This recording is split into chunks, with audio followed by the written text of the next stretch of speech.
we were children, my older brother and I used to fight a lot. Physical fights, verbal fights, mind games, the lot. He was very open with me about how, in his words, he hated my guts. And feeling very hard done by, I spent my early childhood plotting my revenge against him. And I had a notebook titled, "What I'm Going to Do to Joe." We were the Cain and Abel of the 1990s, seriously, except apart from the murder part. And having said that, one day I did get my revenge on my older brother. I didn't harm him exactly, but he had this toy, this inflatable toy alien, about that big, and he loved it so much. It was his pride and joy, and since it was inflatable, I thought there was something I could do to it. So I got one of those big pencils you used to get from gift shops, the really big ones, and I stabbed it right in the heart, and it burst. And he was furious, and he then retaliated by snapping my pencil, and so the mutual destruction continued and continued. Was I the only one who grew up with stuff like this? No? Some of you are sitting there thinking, what kind of psychopath child was Peter when he was growing up? My parents thought that as well, by the way. But I remember, along with all of this stuff, my nana once said to me, my nana, very wise, she said to me, "I know you two are always fighting now, but you'll be great friends when you grow up." I know you two are always fighting now, but you'll be great friends when you grow up. And I resisted it at the time. I thought, no, never. He will forever be my enemy. But as we grew up, we grew out of it, and I guess most people do. In fact, the way we use words suggests that we associate not getting along with childhood. When two adults are in some sort of conflict, especially a physical fight or something like that, we often say, they're acting like children. They're acting like children. Sometimes I wonder if God sees us a bit like my nana saw her grandsons. I know you human beings are always fighting now, but you'll be great friends when you grow up. Not physical growth, but perhaps spiritual growth. And I'd suggest that the Bible links spiritual growth with peace and peacemaking, learning the ways of peace, being formed in the ways of peace. And because this stuff is so important to God, he decides to come in person to teach us the ways of peace. You might have noticed that both our Old Testament reading and our New Testament reading depict some sort of teaching going on, some sort of learning environment. Micah says, "Many nations will come and say, 'Come, let us go up to the mountain of the Lord, to the temple of the God of Jacob. He will teach us his ways so that we may walk in his paths.'" Similarly, in Matthew's Gospel, we read that when Jesus saw the crowds, he went up on a mountainside and sat down. His disciples came to him, and he began to teach them. And I'm sure you're seeing links between these passages already, how in both cases the teaching takes place on the mountain, just as the Mosaic law was received on the mountain. And the links don't just end there, because both these passages are about the future. What will happen in the future? And both passages are peace-oriented. They're about peace. They're about this end goal, this destination of peace. Micah talks about how in the last days, I love this imagery here, in the last days the Lord will judge between many peoples and will settle disputes for strong nations far and wide. They will beat their swords into plowshares and their spears into pruning hooks. That's weapons turned into agricultural equipment. Nation will not take up sword against nation, nor will they train for war anymore. And in Matthew's Gospel, the seventh beatitude is, "Blessed are the peacemakers, for they will be called children of God." And so we find this idea, we find this reality, that in the last days God makes peace. And in Jesus' teaching we find this idea that the peacemakers, the human beings who are peacemakers, will one day be called children of God. This idea that those who make peace, Display the family likeness, because God is a God that makes peace. And that begs a question for you and for me as well. So how can we be peacemakers today, in our lives, in our context, in our workplaces, in our homes, and in our world? And I think that how question is so important. We're going to address that a little bit more later. But I think there's another question as well, a more pressing question. And that's the why question. Because if we're honest, being a peacemaker is not easy at all. It's actually a very uncomfortable calling to be a peacemaker. And if we don't have a good reason, if we don't have a good why behind it, if we don't see how peace and reconciliation are central to the heart of God and central to the gospel, we're going to run out of steam. We might not even get started. So let's look at that why before we look at the how.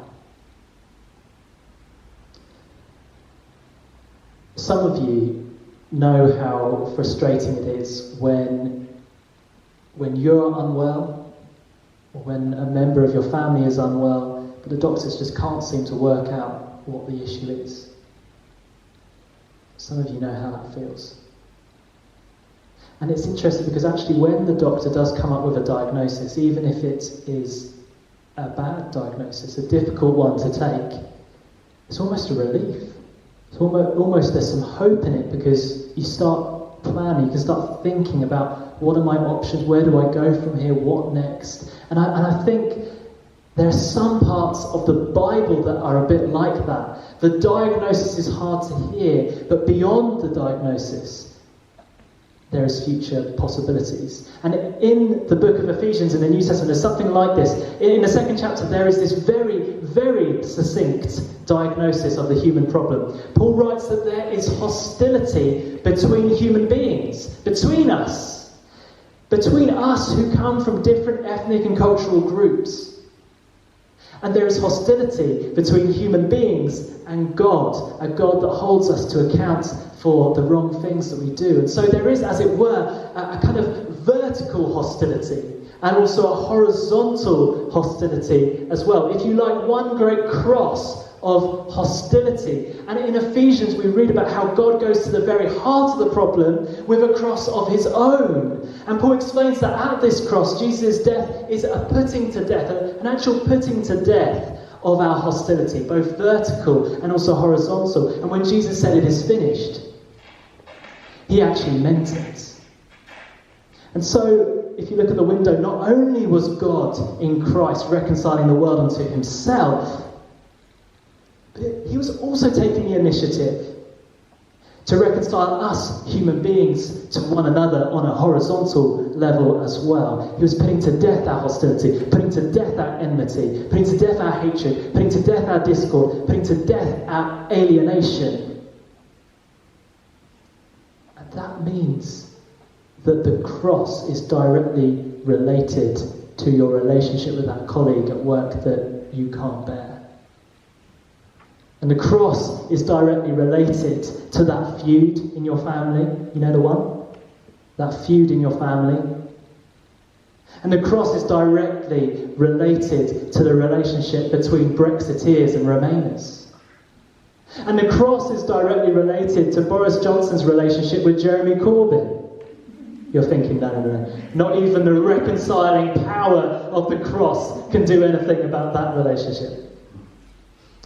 But the Christian gospel is one of peace and reconciliation. Which means that responding to this gospel is so much more than just inviting Jesus into your heart. It's being reconciled to God, vertical, and also living out of that.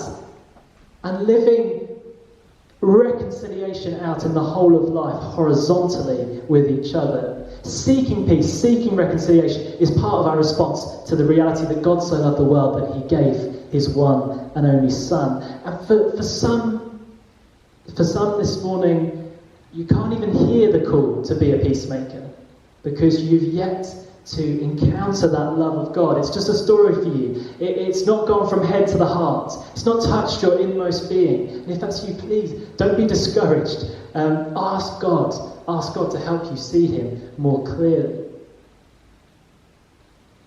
And even if you struggle to grasp God's love for you, still you can work as a peacemaker. But for those who have experienced God's reconciliation and the power of God's love being poured into our heart, actually there's not an option here. Because blessed are the peacemakers, for they will be called children of God. For you, children of God, peacemaking is what we do, it's who we are. He's inviting you, his child, to be a peacemaker in this world. So let's move from that why question to the more practical how question. And I'm just going to touch briefly on three brief ideas. Number one, that peacemakers actively pursue peace and justice. Number two, that peacemakers never confuse person and problem. And number three, peacemakers don't lose their saltiness. Okay, you won't know what that means yet, but we'll talk about it a bit later. So number one, peacemakers actively pursue peace and justice. Peacemakers are not passive people. Peacemakers are not passive people because most of us here are pretty conflict adverse. We want a quiet life. We want to avoid conflict. Keep a low profile. Stay on the fence. All of that stuff. It doesn't make us peacemakers necessarily, because peacemakers are people who actively make peace. They're the kind of people that can't turn a blind eye to injustice. They're the kind of people that can't sweep things under the carpet. Peacemakers can't just prop up an unjust system for the sake of an easy ride. Because peacemakers actually make peace. They actively pursue peace and justice. They work for peace. They strive for the better setup. They're courageous enough to be honest, courageous enough not to turn a blind eye to injustice, courageous enough not to brush things under the carpet, courageous enough to take a risk, to be vulnerable, to put themselves out there. In the All Age Talk, we watched that video of the Christmas truce of 1914, where one by one French, German, British soldiers ventured out from the safety of the trenches into no man's land to meet the enemy, sing with the enemy, play football with the enemy too. Can you imagine how vulnerable that first soldier would have felt walking into no man's land? When I think of that, it reminds me of God entering our world as a vulnerable human baby, open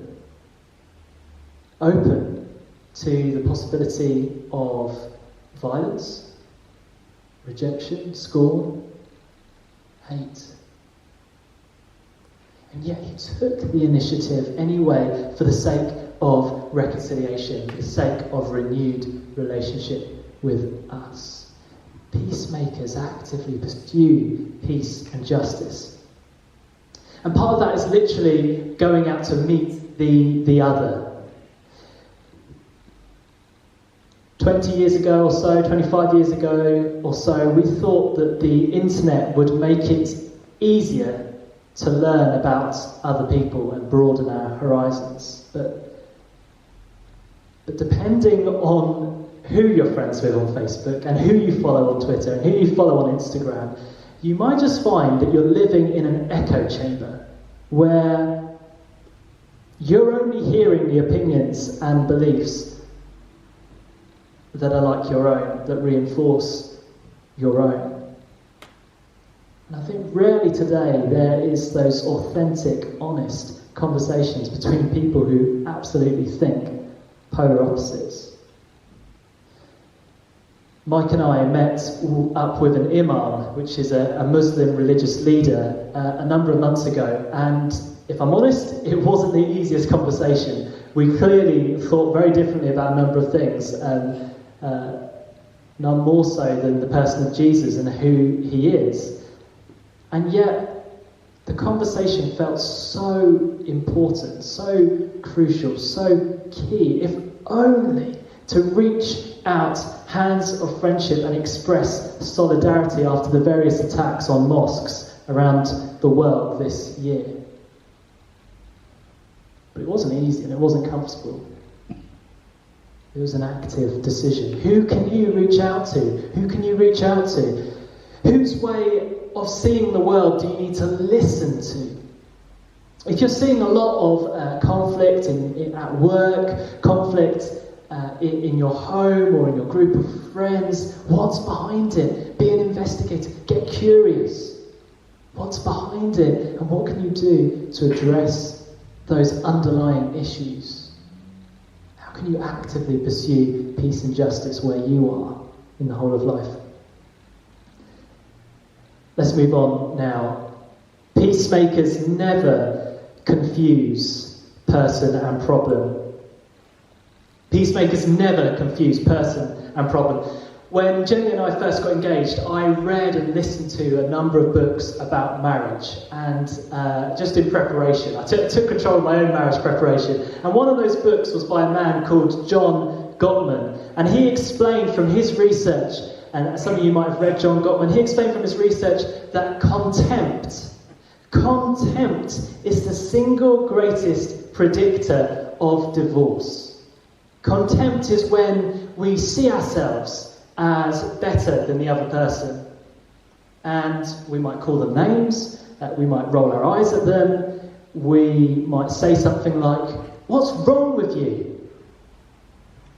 And Gottman explained that we do this when we confuse whatever the problem might be with the actual person. And he gives a great illustration. Imagine you and another person are having, not an argument, but let's say a heated discussion. And I know some of you have those at home. And you've got this problem that is, and this is not just at home, but anywhere in the workplace, you've got this problem that is bouncing back between you, much like a football being passed between you. And Gottman explains that the error or the danger zone in any argument, any conflict, is when we start seeing the other person as the problem. And when we do that, we kind of imagine that they've swallowed the problem. They've swallowed the football. And so they are the problem. And so we verbally lash out at them rather than passing the ball to and fro with mutual respect. And this can happen anywhere in any kind of relationship. It happens in homes, families, workplaces, in the House of Commons, in the media. To use politics as an example, actually, again and again and again, the media and the general public pretend that politicians have swallowed the football. And we see them as the problem. Not their policies, not their beliefs, not their presuppositions. They are the problem. And so certain politicians that we disagree with, and the two sides between politicians, this happens as well. The politicians we disagree with, they get demonised. Just read the newspaper headlines, you'll find it. And in fact, very sadly, many politicians have recently been receiving death threats on social media, but also sent through their letterboxes as well, and especially female MPs. Which I think is disgraceful, very disturbing, that this is on the rise. This was also what happened in the Holocaust as well. The Holocaust was the final solution. The final solution to what? To the Jewish problem. I'm quoting the Nazi language for that. The Jewish problem. Because Jews and others were seen as problems, not people. Problems to be concentrated, problems to be exterminated. Lord have mercy.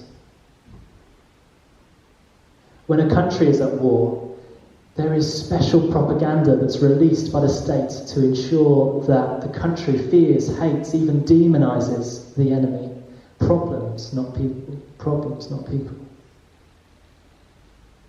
And this tendency, and I'm really worried about this as well, this tendency to confuse person and problem trickles down to establish a kind of shame culture which impacts the most vulnerable in society, I think especially young people as well. This shame culture trickles down where people begin to see themselves as the problem.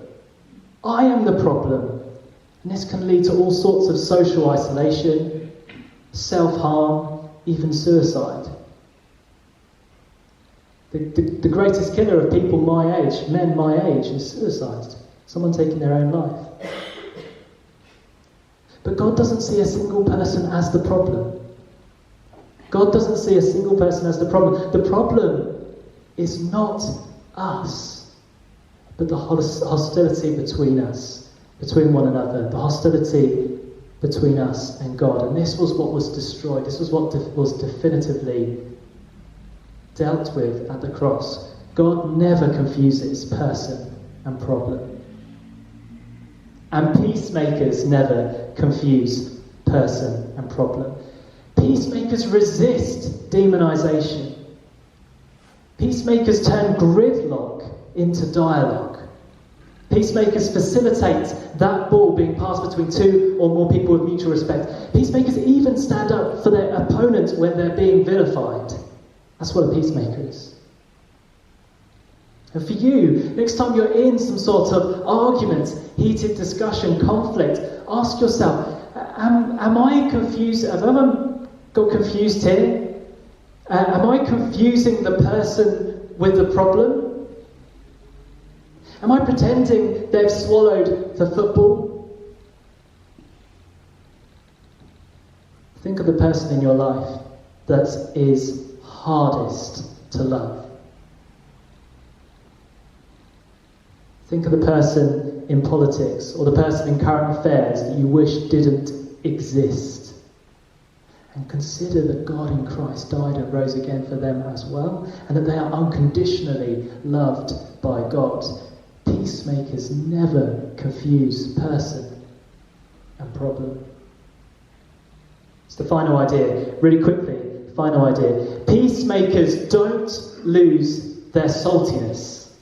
Peacemakers don't lose their saltiness. This one sounds strange, I realise that, but it's based on the words of Jesus, who shortly after saying, "Blessed are the peacemakers," also said, "You are the salt of the earth." But if the salt loses its saltiness, how can it be made salty again? I find this interesting that Jesus calls his disciples salt. Salt is essential for life. Salt is commonly used by us to enhance taste. In the ancient world, it was especially used to preserve. Very important before fridges, to preserve meat. And a very little portion of salt can have a considerable impact. And I think this takes us right into the heart of how Jesus saw his disciples. Because Jesus actually had a very modest view of his disciples. They were not a great army. They are not a great army now. They are a little flock. They're small in number and weak. The leaven in the dough, the salt of the earth, the sheep among wolves. When you're seeking to be a peacemaker, it can be hard. It can feel like you're one of the only ones. Sometimes I'm tempted to think, the little I do can make no difference. I may as well give up. I may as well live like everyone else. I wonder if you felt that. You've asked that question. You've wondered that. But if we were to do that, I think that would entail losing our saltiness. And Jesus says that's not an option. Peacemakers don't lose their saltiness. They understand that their small actions can have a strong, preserving effect. Sometimes our world looks set to self-destruct. And yet, however it might seem, peacemakers don't lose their saltiness. For some reason, and I don't really know why, for some reason God likes to work through us tiny granules of salt. For some reason God chooses the foolish things of the world to shame the wise. I'm quoting from 1 Corinthians. God chooses to use the weak things of the world to shame the strong. I don't know why. But absolutely everything we do, this is what I deduce from that, absolutely everything we do in the pursuit of peace and justice matters and is used by God for the preservation of his world. Which means you're preserving the world when you help friends or family to make peace. You're preserving the world when you make ethical consumer choices that don't fund conflict. You're preserving the world when you refuse to bank with the top 5 high street banks which invest your money in nuclear weapons and the sale of arms in the Middle East. Yeah, that actually happens. You're preserving the world when you campaign for nuclear disarmament. You're preserving the world when you challenge hatred of any kind. Hatred against women, hatred against ethnic minorities, hatred against people of other religions, hatred against LGBT people, hatred against people with disabilities. You're preserving the world when you challenge that. Hate crime has steadily gone up and up and up. Reported hate crime, who knows what the real number is, but gradually since 2013, reported hate crime has gone up and up and up until 2019. You can look at the bar charts, search for them, have a look into them. Hate crime keeps going up. Seems like we're set to self-destruct. So where are the peacemakers? Are you one of them? Are you one of the peacemakers? One of those ones that call out, one of those ones that challenge the hate, that report the hate? That teach your children a different option, a different way, the ways of peace, the ways of the Lord Jesus. Just because we're small, we can't give up. We can't lose our saltiness. To draw all of this together, God is a God who makes peace. God is a God who loves reconciliation. He's a peacemaker. God took the initiative with you and with me at the cross, reconciling the world unto himself vertically, but also initiating reconciliation between us. Jesus said, "Blessed are the peacemakers, for they will be called children of God."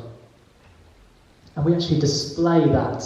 We display that likeness, that family likeness, when we live as peacemakers. So will you actively pursue justice and peace? Not passively, but actively. Putting yourself out there, taking risks, being vulnerable. Will you be one of those people that don't confuse person and problem? Don't imagine that person has swallowed the football. Will you be a person that resists demonisation in all its forms? And will you be a person that decides, and before God is praying that you won't lose your saltiness? A person that just keeps on going with those small actions that can have a big impact when it comes to the preservation of the world. Will you be one of those people? Amen.